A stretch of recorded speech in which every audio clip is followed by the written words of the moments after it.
You know how fast you were going? What? How fast you were going? I don't know. 10? 8.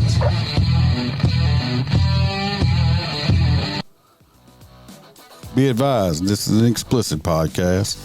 If you're easily offended, get your panties twisted into a knot. Leave now. Run to your safe space. Get your little cloth for your tears. All the opinions expressed on this podcast are those of the host and his guest and do not reflect the opinions of any local or government agency.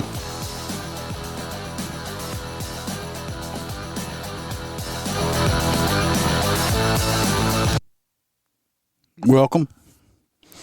This is the one I've been putting off doing. I wanted to put it off again today, to tell you the truth, because I don't want to do it. But this is the one I'm going to talk about. Charles Riley. He was on the podcast before, nicknamed Moose Knuckle. You can listen to the episodes and find out why. I'm going to release them after I release this one all at one time. Just 3 of them. They're already in there, but they're in the first season, so people want to go back and find them. Yeah, I've heard me talk about them the last few days, last week or so. Anyway, Charles Riley, deputy. He was born in 1992, January 3rd, and was taken from us October 6th, 2025. I think he was, 33 years old. He was married, 2 children. Well, I don't know if he adopted a little girl now, but he raised her. So that's his daughter. He has 2 daughters. One's like 6 or 8 years old, very young. And I'll explain a little what happened. I won't get into details or whatever,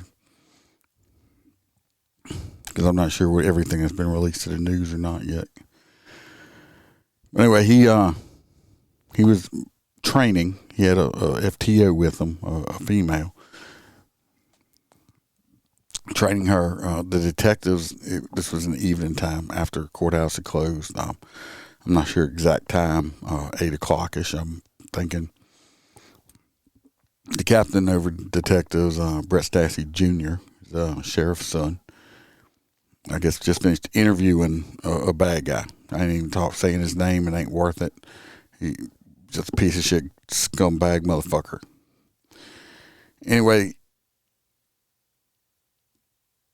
they done an interview on him, however you want to call it, at the interrogation room in the detective's office at the courthouse.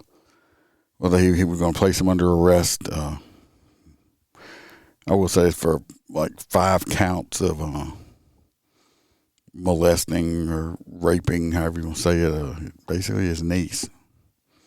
So, I mean, he gets convicted of this. He's looking at life in prison. Okay. Now, this dirtbag has recently, like within the last few weeks, months or whatever, had been arrested in Baton Rouge. Had been arrested out here. Had been arrested several times. Fucking 27-year-old dirtbag. Okay. Well, they had called for a transport unit. Riley was working that zone, I assume. So he goes over there. They're going to pick the bad guy up, bring him to the jail for processing. Somehow, some way, in the thing of things, the captain was reaching to get some handcuffs from Riley. Somehow the suspect reached around the waist of the detective, got a hold to the gun. I believe Riley attempted, he grabbed it. They were fighting over the gun, and he ended up getting shot right above his vest, because he always had his vest on, as you're going to see in the cover picture. Shot him right above the vest around the collarbone area, and the bullet went down. And the surgeons even said that if they would have been there when it happened, they wouldn't have been able to save him. It did too much damage to his heart area. He bled to death right there on the floor. other deputies arrived doing CPR, trying to save him and everything. After that happened, the bad guy, I guess, continued fighting with the detective. The detective ended up getting shot once in the like forearm area and another one in the abdomen area. The bullets damaged his. He had to have his spleen removed. I think his pancreas, did kidney damage, colon damage, all that stuff like that. He's woken up since then, but he is back on the ventilator. They're trying to get his one kidney he's got left down working. From what I've heard, that some of the doctors said he may make a full recovery. I don't know. We'll see. We're hoping. They weren't able to get the bullet out. It's too close to his spine. But hoping he makes a full recovery. Of course, we buried Charles last Monday. No, I was there for that. I did get the honor at the hospital. I got to help carry him out and put him in the hearse, and we escorted him to Broussard, Louisiana, where they did the autopsy. And then the next day, or it was the day after, I don't remember, everything's a blur at some point, we went back to Broussard, escorted him back to the funeral home. And it was a lot of stuff. It was almost a blur. I've heard me talk about it a little. He's the one that replaced me. I used to, when I first came to the department, I was working the street. I worked the street for about a year or so. It's about a year. They had opening motors. The sheriff offered it to me. Of course, I took it. Riley was hired to replace me on the street. He came from Gonzales PD. I think he was part-time over there. So part of his training, he was with me. He rode with me, I think, for a couple months or something like that, which got brought up. Him and his wife, who was his fiance at the time, Carly, were engaged. Of course, people riding around 12 hours with each other. You do a lot of talking. So I was joking with him and said, hey, you ought to let me marry you. And he's like, if you get ordained, you can do it. So, of course, I got online and found the church or whatever, did the paperwork, paid, I think it was $45. A few days later, paperwork comes, and I went and filed it at clerk of court's office, and now I can legally marry people in the state of Louisiana. So I ended up marrying him and his wife. Funny story, a little bit kind of like the first time I ever did this, and we get up there, even though I had all the shit wrote down and I wanted to stay, I still called her the wrong name, so that's something to remember about, right? You get called the wrong name at your wedding. Riley was he was a hard worker. He was always out looking for bad guys. If it wasn't traffic stops or whatever, he was always out there. He was a go-getter. Dude always had a goofy ass grin on his face. He was always happy. We didn't work together anymore, but I still talk to him several times a month. Just about what we just bullshitted and all stuff. Or it was just a few weeks ago. I was out writing tickets with him. And some fucktard decided, instead of going to jail, if he got the gun, he could have just shot his fucking self or something. Come on. Could have waited, got to the jail and hung himself. But anyway, he decided to take this man's life, tried to take another man's life. Like I said, at least he's fucking dead. Hopefully he's burning in hell somewhere. It's like I always say, the devil's got a big spiked, baseball bat, just ass fucking him with it, because it's better than what he deserves.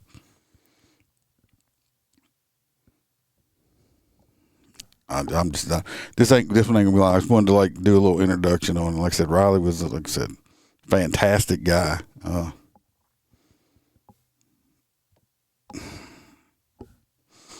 wrote a song, and we're gonna play that, and that'll be the end of this one. And the 3 episodes that he was on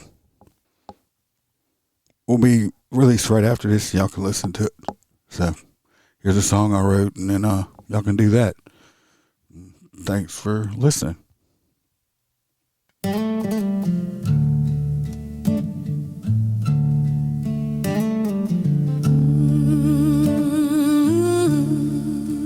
He was a son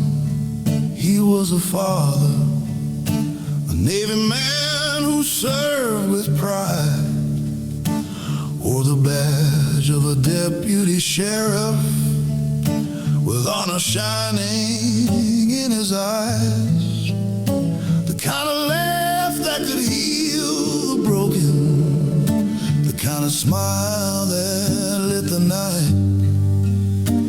But the world grew darker when a criminal took him from the ones he loved for life. Deputy Charles Riley, we remember your name. Your spirit's still with us, it won't fade away.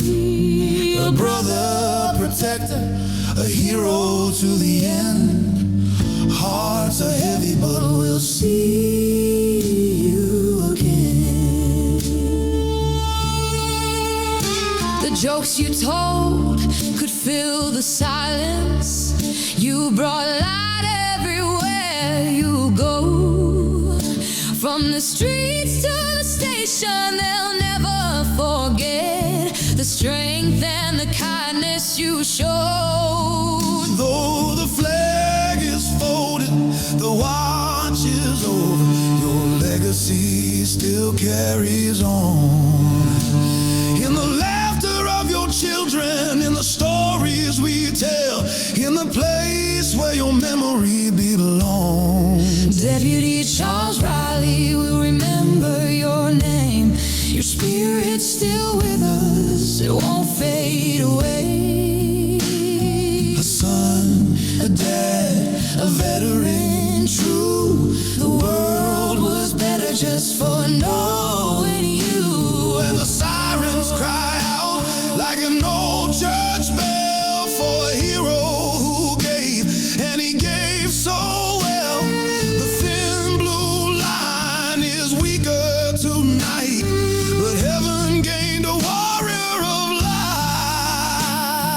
light. Deputy Charles Riley, will remember your name. Your smile still shines through the tears and the pain. A father, a sailor, a deputy brave. You gave all you had, and we'll honor that grave. So rest now, Riley, your duty is done. You'll live in our hearts, every daughter, every son, with a badge made of angels and a sky full of stars. Deputy Charles Riley, we'll carry